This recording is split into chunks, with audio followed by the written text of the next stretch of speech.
অবরুদ্ধ থাকার পর এই ট্রেনটি অবশেষে থামলো অনেকক্ষণ পরে।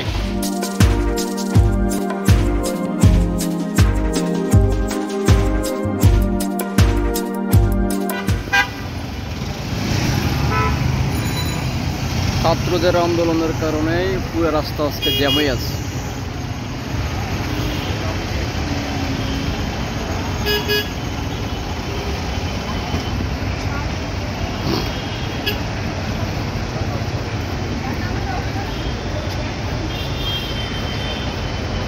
যতটুকু যাচ্ছি পুরো রাস্তায় জ্যাম।